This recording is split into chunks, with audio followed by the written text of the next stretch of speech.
Ibni Oumar Mahamat Saleh, bonjour. Bonjour. De qui vous sentez-vous le plus proche, du président ou de la rébellion? Ni de l'un ni de l'autre. Vous n'avez pas une petite préférence quand même? Je vous ai très bien répondu. Ni de l'un ni de l'autre. Nous sommes sur une autre ligne. Dans un meeting politique il y a 15 jours, le président a fait l'amalgame entre Mahamat Nour et vous. La seule différence, a-t-il dit, c'est que le premier veut m'éliminer physiquement et le second politiquement. Bon, ça c'est ce qu'il a dit lui-même. Mais nous, ce que l'on cherche depuis des années, c'est que l'on arrive quand même à faire au Tchad des élections démocratiques. À chaque fois, donc, c'est des fraudes massives et depuis, nous nous sommes investis pour qu'il y ait des conditions minimales de transparence. C'est ça notre voie. Et donc, la prise de pouvoir par les armes, c'est quelque chose que nous condamnons. Donc, nous ne pouvons pas être mis sur le même pied d'égalité. Donc vous condamnez la tentative des rebelles la semaine dernière sur N'Djamena. Bon, c'est tout à fait clair. Nous condamnons la prise de pouvoir par les armes. Mais il faut aussi être clair, nous condamnons par la même force sa confiscation par les armes, qui est un peu le cas aussi maintenant. Alors, malgré l'offensive rebelle de la semaine dernière et malgré vos nombreuses démarches, le président refuse toujours de repousser la date de la présidentielle qui est fixée au 3 mai prochain. Est-ce que vous n'êtes pas un petit peu découragé?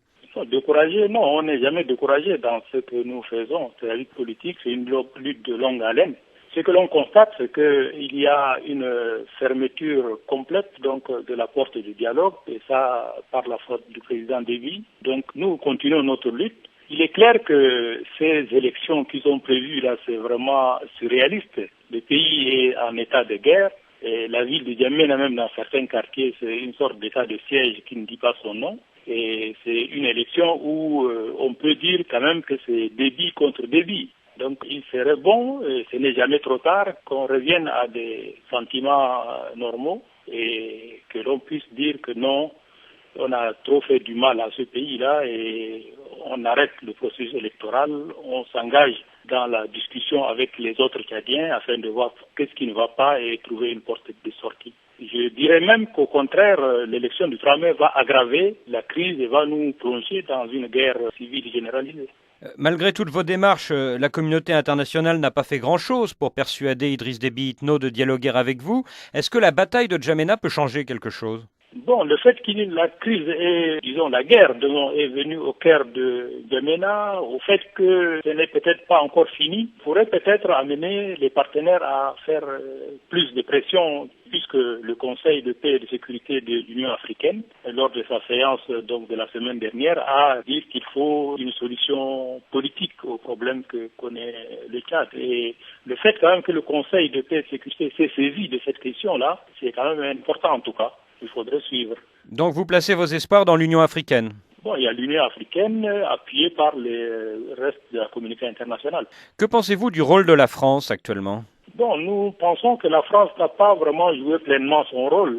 C'était la seule puissance qui pouvait, à notre avis, en tout cas, amener tous les Tchadiens de tout le bord à s'asseoir, parce qu'elle a une présence militaire qui peut dissuader les uns et les autres.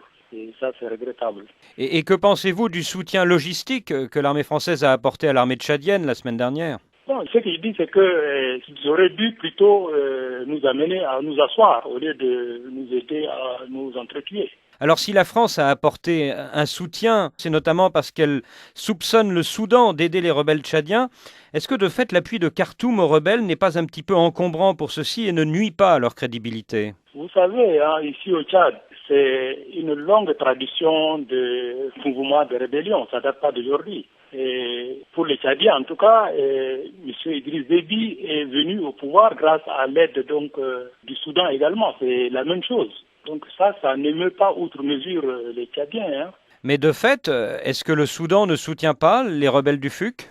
On ne peut pas faire une telle percée sans un appui quelconque. Mais nous sommes dans une situation où tous les deux s'accusent mutuellement de soutenir leurs rebelles. C'est pour ça qu'il y a eu cette réunion de Tripoli, où ils ont signé et reconnu que chacun soutenait les rebelles de l'autre et qu'à partir de maintenant, ça s'abstiendrait de le faire. L'accord du 10 février indique clairement cela, non? Mais la question de fond est quand même une question tchadienne. Ibni Oumar Mahamat Saleh, merci.